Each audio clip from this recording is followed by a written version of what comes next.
আরেকটা জিনিস মনে রাখতে হবে যে কেউ কারো রিজিকে ভাগ বসায় না, কেউ না। আমরা অনেকে মনে করি যে আমি ওকে দিলাম, ওকে খাওয়াইলাম, আমি বোধহয় খাওয়াইলাম। না, সে আপনারটা খায় নাই, সে তার রিজিকই খেয়েছে।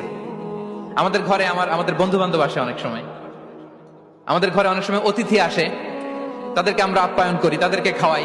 আসলে সে আমারটা খায় না, সে কারটা খায়? তার নিজেরটাই খায়। বিষ্ণু ইসলাম এটা খুব সুন্দর করে বলেছেন। ওনার কাজিন চাচাতো ভাই আব্দুল্লাহ ইবনে আব্বাসকে একদিন অনেক নাসিহা করছিলেন। করতে করতে এক পর্যায়ে তিনি বললেন, ওয়া আলাম, ইবনে আব্বাসকে বলছেন, ওয়া আলাম আন্না মা আসাবাকা লাম ইয়াকুন লিইখতিআক ওয়া মা আখতাআকা লাম ইয়াকুন লিইউসিবাক। আব্দুল্লাহ, জেনে রাখো, যেটা তুমি পাওয়ার এটা তুমি কোনোদিন হারাবা না। যেটা তোমার হওয়ার কথা ছিল ওটা তুমি কোনোদিন মিস করবা না। আর যেটা তুমি পাওয়ার কথা না, গোটা বিশ্বের সব শক্তিকে হাতের মুঠোয় আনলেও সেটার দেখা তুমি পাবে না, পাবে না। ওয়ালাম আন্নামা আসাবাকা লাম ইয়াকুন লিইখতিআক ওয়া মা আখতাআকা লাম ইয়াকুন লিইউসিবাক রুফিআতিল আকলাম ওয়া জাফফাতিস সুহুফ। আব্দুল্লাহ, রিজিক নিয়ে চিন্তিত হয়ো না, রিজিক নিয়ে পেরেশান হয়ো না। প্লে ইউর রোল, রিজিক ইজ ফিক্সড। যেটা তুমি পাওয়ার তুমিই পাবা।